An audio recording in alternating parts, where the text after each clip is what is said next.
Assalamualaikum warahmatullahi wabarakatuh. Halo teman-teman semuanya, kembali lagi di podcastnya Anak Kuliahan. Perkenalkan nama aku Anisha Septiana, biasa dipanggil Asep.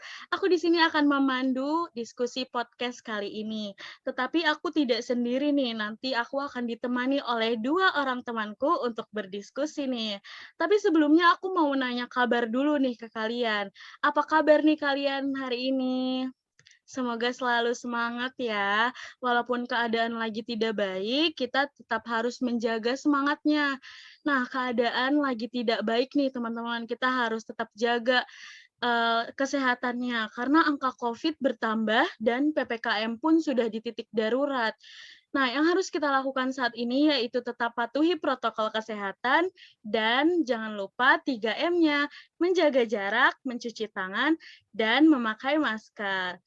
Oke, ngomong-ngomong soal keadaan yang berbeda nih, memang seiring berjalannya waktu, keadaan kita memang semakin berbeda. Misalnya dari yang tadinya offline menjadi online, yang tadinya ada aliran klasik, sekarang sudah menjadi aliran modern. Nah, ini dia nih tema podcast kita kali ini, yang akan dibahas oleh kami kelompok 2 dalam mata kuliah landasan pendidikan, yaitu dengan tema aliran modern. Nah, kalian harus tahu nih, pendidikan merupakan hal yang penting untuk menuju kehidupan yang lebih baik. Perkembangan zaman membuat dunia pendidikan terus berubah secara signifikan, sehingga banyak merubah pola pikir pendidik dan peserta didik yang tadinya pola pikirnya awam, sekarang menjadi aktif dan kritis. Nah, sesuai dengan tema kita, yaitu akan membahas tentang aliran modern. Nah, untuk mengetahui lebih dalam tentang aliran modern ini, aku bakal mengajak teman aku nih untuk berdiskusi tentang aliran modern ini, yaitu ada Wahidah dan Ila selaku perwakilan juga dari kelompok 2. Baik, halo teman-teman, apa kabar nih kalian semuanya? Alhamdulillah baik. Asep gimana kabarnya? Alhamdulillah baik, semoga kalian sehat-sehat ya. Amin. Amin. Nah, nggak usah berlama-lama nih, kita langsung bahas ke tema kita aja kali ya. Mungkin bisa dijelaskan nih menurut pandangan kalian tuh aliran modern tuh seperti apa sih gitu? Mungkin dari Wahidah dulu, silakan. Oke. Yang aku tahu ya tentang filsafat modern muncul seiringan dengan adanya zaman Renaissance sekitar abad 15 dan 16 pertengahan gitu. Yang paling penting sih di masa ini timbulnya itu ilmu alam yang modern berdasarkan eksperimental dan sistematis. Contohnya itu seperti adanya pemikiran tentang kurikulum, strategi pengajaran, dan lain sebagainya. Iya, betul banget tadi yang disebutin oleh Wahidah. Nah, jadi aliran modern ini dibagi lagi nih menurut Budi Harjo menjadi 5 poin. Yang pertama yaitu progresisme, yang kedua esensialisme, yang ketiga rekonstruksionalisme, yang keempat perennialisme, dan yang kelima atau yang terakhir yaitu idealisme. Wah, banyak juga ya ternyata dari aliran modern ini dibagi menjadi 5. Nah, kayaknya aku tahu nih yang progresisme itu apa, jadi aku izin untuk menjelaskan dulu ya, teman-teman. Silakan Asep. Oke, jadi kalau menurut aku dalam progresisme ini bertujuan untuk melatih anak agar kelak dapat bekerja secara sistematis, mencintai kerja, dan bekerja dengan otak serta hati. Nah, untuk cirinya dalam progresisme itu yaitu pendidikan berpusat pada anak, metode belajar yang aktif, dan kurikulum yang berisi tentang pengalaman-pengalaman atau kegiatan-kegiatan belajar yang diminati oleh setiap peserta didik. Oke, jadi maksudnya itu dari progresisme itu lebih ke cara melatih si anaknya bukan sih? Karena kan untuk selalu aktif melalui media perantara belajarnya gitu. Bukan. Iya, Waida, seperti itu. Oh iya, Ila. Aku tahu nih maksud dari esensialisme itu apa. Aku izin menjelaskan ya. Ya. Jadi menurut aku esensialisme itu memiliki tujuan pendidikan menyampaikan warisan budaya dan sejarah melalui suatu inti pengetahuan yang telah terhimpun. Ciri dari tujuan esensialisme itu, yang pertama, pendidikan berpusat pada guru, kedua, peserta didik dipaksa untuk belajar, yang ketiga, kurikulum berpusat pada mata pelajaran yang pokok. Kayak gitu sih. Benar banget yang tadi disebutin oleh Wahidah nih. Aku juga mau nyebutin yang belum dijelasin nih sama Asep sama Wahidah, yaitu mengenai rekonstruksionalisme, perennialisme, dan idealisme. Yang pertama dulu ya, yang rekonstruksionalisme yang belum dijelasin nih. Jadi rekonstruksionalisme, tujuan dari aliran ini adalah membangkitkan kesadaran para peserta didik tentang masalah sosial, masalah ekonomi, politik, dan mengajarkan kepada mereka berbagai keterampilan yang diperlukan untuk mengatasi masalah-masalah tersebut. Nah, ciri dari aliran ini yaitu kurikulum berisi mata pelajaran yang berorientasi pada masyarakat, seperti isu sosial dan isu-isu lain yang intinya berkaitan dengan masyarakat. Kemudian ada aliran perennialisme. Nah, tujuan dari aliran ini adalah diharapkan anak didik itu mampu mengenal dan mengembangkan karya-karya yang menjadi landasan pengembangan disiplin mental. Nah, cirinya yaitu guru mempunyai peranan dominan dalam penyelenggaraan belajar mengajar, dan kurikulum berpusat pada mata pelajaran yang pokok.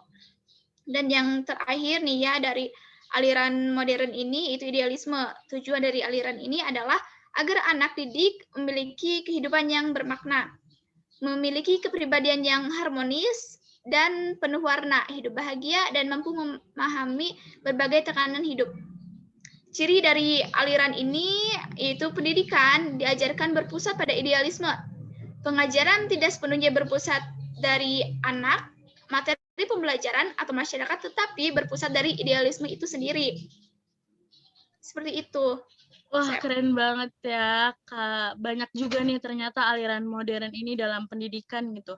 Yang dimana pendidikan itu memang sangat penting, apalagi dalam era sekarang yang apa-apa tuh udah serba modern ya. Apalagi pendidikan juga harus bisa menggunakan aliran modern juga gitu, agar pendidikan bisa berkembang lebih baik dan lebih berkualitas. Iya, saya benar banget itu. Oh iya, kan tadi aku juga dengar ya soal kurikulum ya, yaitu sebagai alat pendidikan gitu.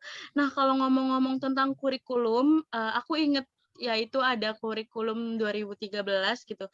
Nah, menurut kalian itu gimana sih dari kurikulum 2013 ini dan apa aja sih dampaknya untuk kita semua gitu sebagai peserta didik gitu? Mungkin Wahidah bisa menambahkan? Oke, kalau menurut aku nih ya, tentang Kurtilas, kurikulum 2013, ada dampak positif sama negatifnya juga sih. Kalau aku pribadi lebih mendukung si kurikulum 2013 ini, karena dia itu meningkatkan dan keseimbangan soft skills, hard skills yang meliputi aspek kompetisi sikap, keterampilan, dan pengetahuan. Selain itu juga pengembangan diri pada setiap mata pelajaran dan ekstrakurikuler. Yang dimana kan kalau setiap anak-anak memiliki potensi yang berbeda ya. Jadi ada yang memiliki kemampuan di akademik, ada juga yang di non-akademik. Jadi karena kurikulum 13 ini tuh bisa mengasah dan membuat potensi si anak berkembang sesuai dengan kemampuannya masing-masing. Gitu. Oke, makasih Wahida atas pandangannya. Selanjutnya aku juga mau mendengar pandangan dari Ila nih mengenai kurikulum 2013 ini bagaimana Ila? Silahkan. Ya, jadi seperti yang tadi Wahidah sebutin ya, kalau Kurtilas ini punyai sisi positif dan negatifnya. Nah, aku mau nyebutin dari negatifnya nih. Kalau menurut aku ya kan dari kurikulum 2013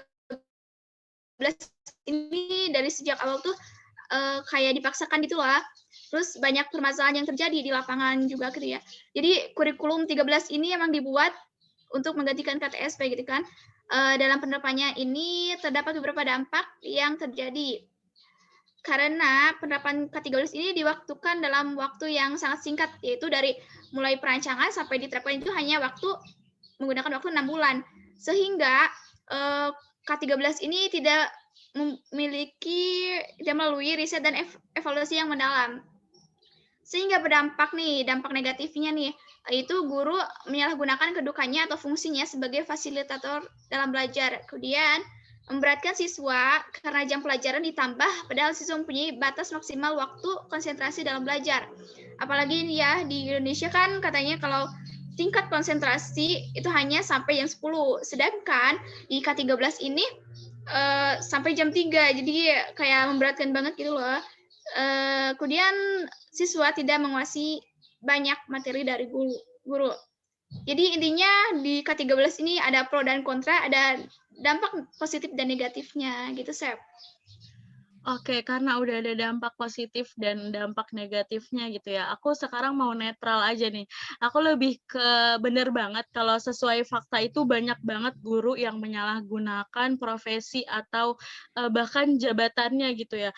Contohnya di sekolah aku pas SMA itu ada guru SMA aku yang kerjanya cuma ngasih PowerPoint, tugas, dan itu tanpa dijelaskan. Nah, sedangkan guru yang honorer gitu, dia bagus banget dalam menjalankan kurikulum 2013 ini tuh sudah maksimal gitu. Berarti tandanya ya semua guru tidak memaksimalkan adanya kurikulum 2013 ini. Nah, sedangkan untuk positifnya, ya memang peserta didik itu bisa menjadi aktif, paham akan materinya, karena kan dia sendiri gitu yang mengerjakan tugas tersebut gitu. Jadi ya emang ada dampak positif sama negatifnya sih dari kurikulum 2013 ini. Nah, benar banget. Jadi sebenarnya kita tidak bisa menyalahkan nih tentang K13 ini. Karena pandangan orang kan berbeda-beda ya, sesuai dengan fakta dan kejadian di lapangan. Mungkin untuk K13 ini bukan hanya siswa yang aktif, tetapi guru juga bisa mengembangkan keaktifan siswanya dengan memberikan alat pengajaran yang inovatif. Misalnya, belajar sambil bermain, atau mempraktikkan sebuah gerakan atau karya, dan lain halnya. Dengan keseimbangan tersebut, K13 ini bisa berjalan dengan lancar. Ya, benar banget, aku setuju. Karena kan sama-sama di dunia pendidikan. Baiknya sih peserta didik itu sama guru bisa menjalin kerjasama yang baik gitu. Untuk menjalankan peran dan tugasnya masing-masing. Kayak gitu. Nah, benar banget nih. Tapi kalau kalian lihat nih saat ini gitu ya, perubahan dari KTSP atau kurikulum 2016 ini ke kurikulum 2013, kalian setuju nggak sih sebenarnya terkait perubahan ini gitu? Kalau aku pribadi ya sebenarnya setuju ya. Karena kan pergantian kurikulum ini pasti ada latar belakangnya gitu, ada yang latar belakanginya gitu kan. Kenapa terjadi gitu kan? Pastinya KTSP ini diubah ke 13 mungkin karena kurang maksimal gitu. Kemudian banyak permasalahan yang terjadi di KTSP seperti padatnya materi, pembelajaran terpusat pada guru, dan masih banyak lagi yang melatar belakangi untuk perubahan dari KTSP ke K13.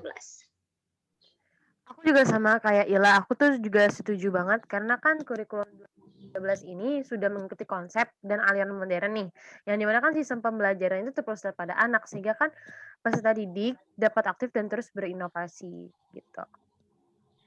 Wah, keren-keren banget nih pandangan-pandangan dari kalian tentang aliran modern dan contohnya yaitu ada kurikulum 2013. Nah, yang kita ketahui kurikulum 2013 ini memang sebenarnya sudah bagus banget. Sudah bisa membuat peserta didik menjadi aktif gitu, kritis, tetapi juga harus diimbangi oleh alat dan pendidik yang berinovasi sehingga membuat peserta didik itu tidak bosan dalam belajar gitu. Karena kan kurikulum 2013 ini juga penting banget nih apalagi di pandemi seperti ini. Tugas guru untuk menjelaskan materi itu kurang maksimal gitu, sehingga peserta didik itu dituntut untuk aktif gitu dalam proses belajar mengajar ini. Nah, teknologi juga bisa banget nih dipakai untuk inovasi guru dalam belajar mengajar, karena kan kita lagi revolusi 4.0 di mana manusia dituntut untuk menggunakan digital sebaik mungkin. Nah, ini bisa banget nih dibuat inovasi buat guru-guru dan calon-calon guru nantinya dalam proses mengajarnya nanti. Oke, baik. Gak kerasa ya, sudah banyak banget info yang sudah kita berikan kepada teman-teman semua terkait aliran modern dan contohnya. Semoga ilmu ini bisa bermanfaat ya bagi teman-teman semuanya. Aku dan teman-temanku yaitu Dengan saya sendiri, Wahidah Nur. Dan saya Ila Nurfalah. Selaku perwakilan dari kelompok 2 mata kuliah landasan pendidikan pamit undur diri. Kurang lebihnya mohon maaf. Wassalamualaikum warahmatullahi wabarakatuh.